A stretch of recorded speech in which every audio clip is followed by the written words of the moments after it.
In the lush tropics of southern Yunnan, it feels like the rainforests of Brazil. The monsoon season lasts from May to October. The green lasts year-round. At the southernmost tip of Yunnan province is an exotic wonderland called Xishuangbanna.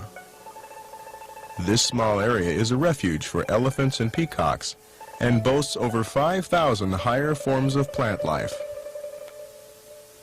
The locals call Xishuangbanna the jewel in the crown of the flora and fauna kingdom.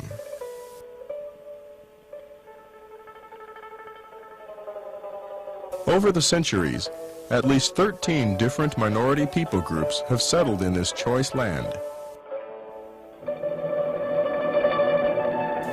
The collage of cultures in just one marketplace fill a tourist's photo album.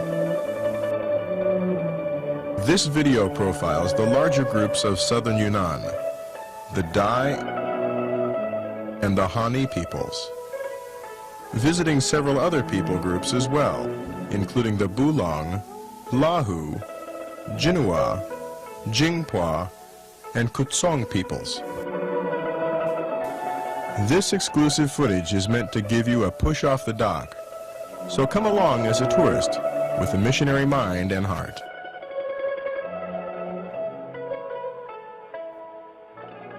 The mighty Mekong River courses through southeastern Asia. Originating in central China, it flows through Tibet and Yunnan province, leaving China to skirt the borders of Myanmar, Thailand, Laos, and Cambodia, and through Vietnam to the sea. Transportation on the Mekong links all of Southeast Asia and opens the doors to increased trade between these diverse nations. But near the border of China and Myanmar, formerly Burma, the river is as narrow as a stone's throw.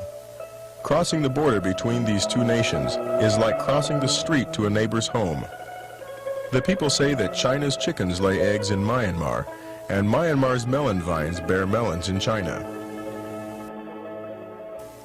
Burmese minority peoples, such as these women, cross the river to trade with one of China's most prosperous minority groups, the Dai people.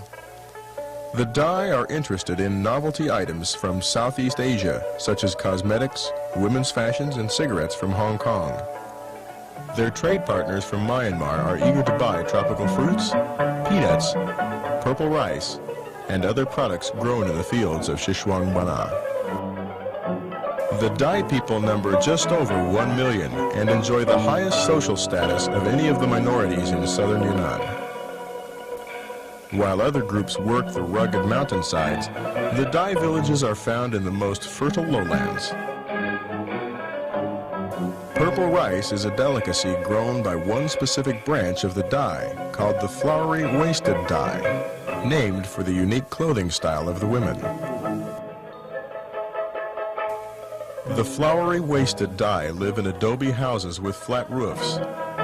Farm tools are simple, and the people live in the harmony of small community life.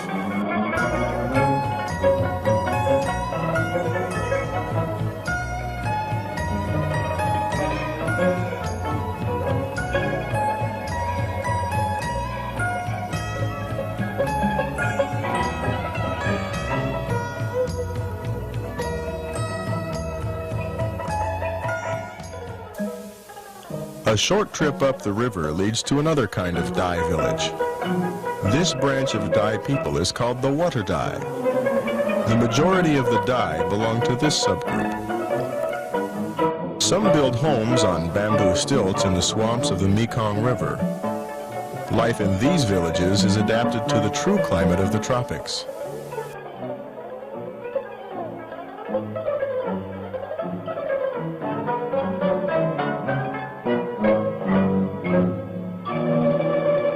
Another branch of the Dai group is the dryland Dai.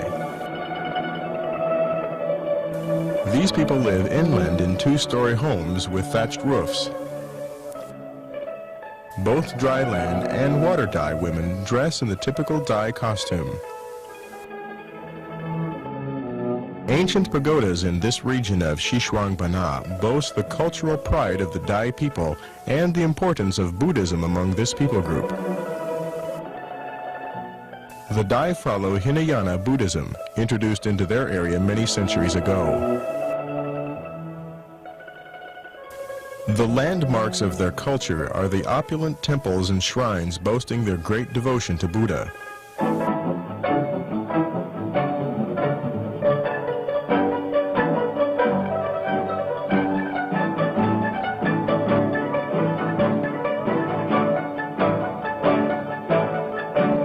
Daily temple rituals demand observance by all members of the community.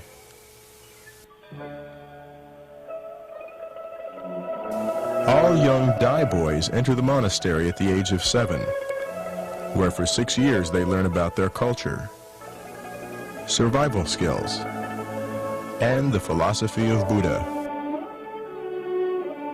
Churches in different parts of the world have adopted the Dai people as targets for evangelistic prayer, and it's working.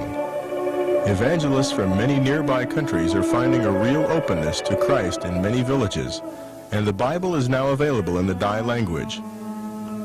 Although the percentage of Christians is still small, these new saints can be very strategic in the future evangelization of southern Yunnan. Sadly, the Chinese government has responded with increased severe persecution of Dai Christians. Now more than ever, the Dai are in need of a prayer covering. Pray that the future of these Dai children will be forever changed by Christ.